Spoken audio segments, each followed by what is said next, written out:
The medieval world was filled with wonders and terrors, and few creatures captured the imagination of people quite like dragons.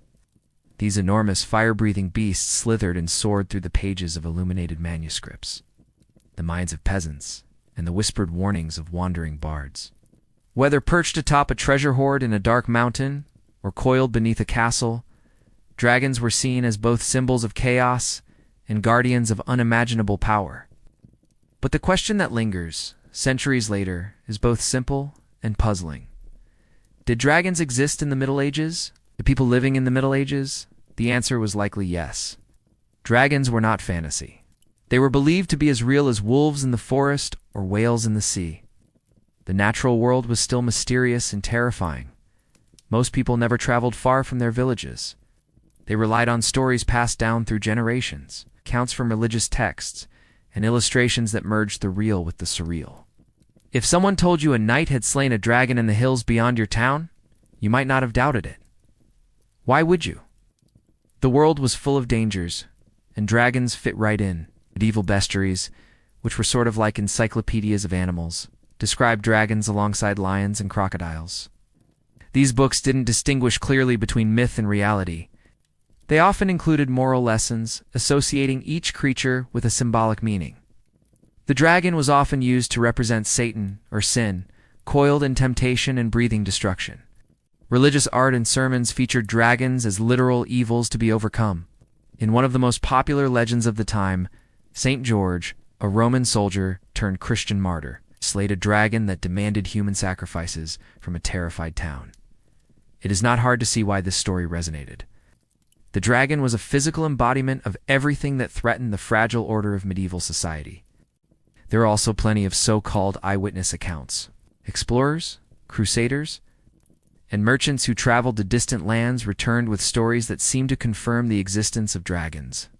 They claimed to have seen enormous flying reptiles in the deserts or jungles. The bones of large animals, such as dinosaurs or whales, were sometimes interpreted as dragon remains.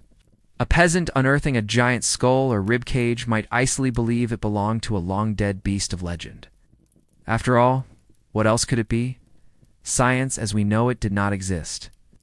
Explanations were often drawn from the Bible or folklore. Medieval cartographers sometimes added dragons and sea serpents to the uncharted corners of their maps. One famous phrase, "Here be dragons," although more popularized later, reflects a deep medieval truth. The unknown was not empty. It was filled with monsters. This belief was not merely decorative or metaphorical. It shaped how people viewed distant lands.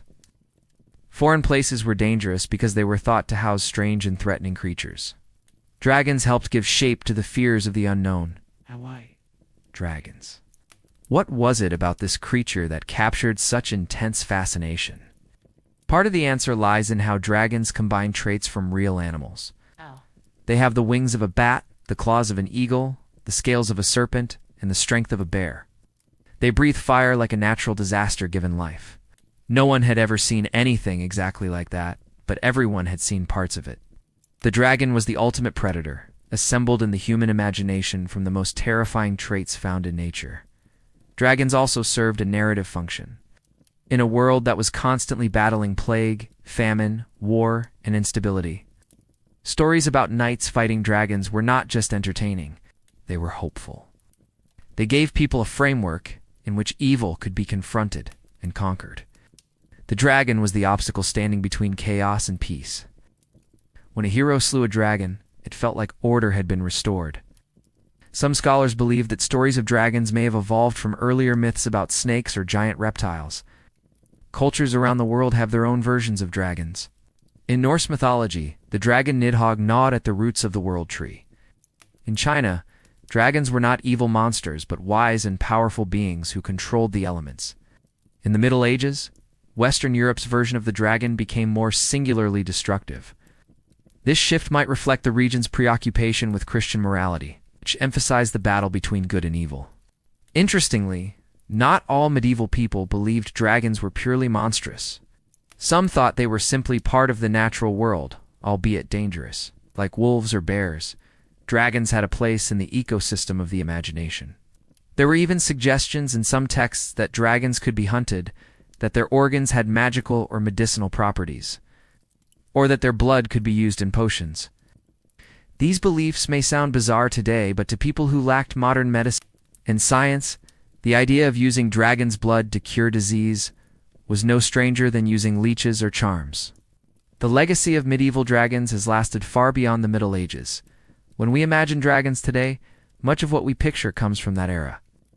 The idea of a knight in shining armor facing off against a dragon in a remote rocky cave is rooted in medieval storytelling. Fantasy fiction, from Tolkien's Smaug to the dragons of Game of Thrones, owes a deep debt to the Middle Ages. These modern dragons may be more sophisticated or more detailed, but their ancestry is clear. So did dragons exist in the Middle Ages? From a strictly scientific standpoint, no. There is no evidence that dragons ever roamed the earth as living, fire-breathing beasts. But from a cultural and emotional perspective, the answer is more complicated.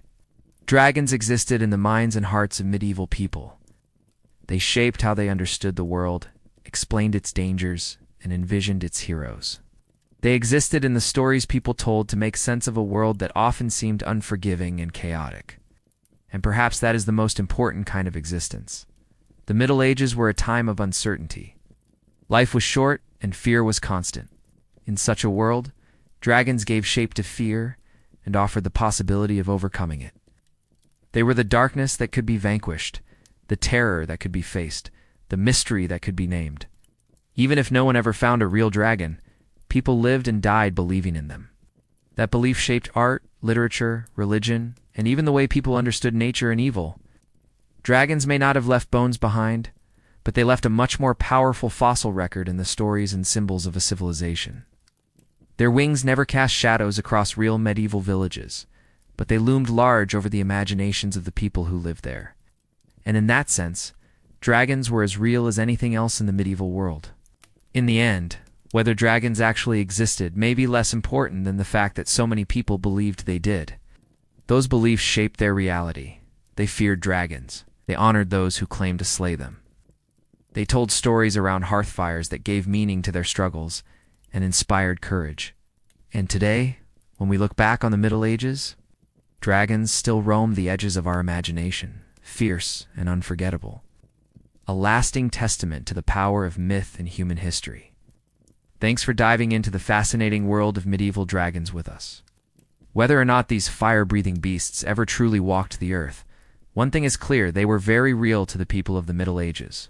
Dragons filled their maps, haunted their stories, and gave shape to their deepest fears and hopes. They were more than just fantasy. They were symbols of chaos, evil, and the heroic struggle to bring order to a dangerous world. It is incredible how a creature that may never have existed in the flesh could have such a massive impact on culture, art, religion, and imagination. From cathedral carvings to bedtime tales, dragons were everywhere. And honestly, part of the magic is that they still are. We may live in a world lit by science, but that ancient spark of mystery and wonder never really left us. If you enjoyed exploring this medieval mystery, make sure to like, subscribe, and share the video with fellow history lovers. Let us know in the comments what mythical creature you want us to uncover next. Until then, keep your sword sharp, your imagination sharper. And remember that sometimes the most powerful truths are the ones we choose to believe.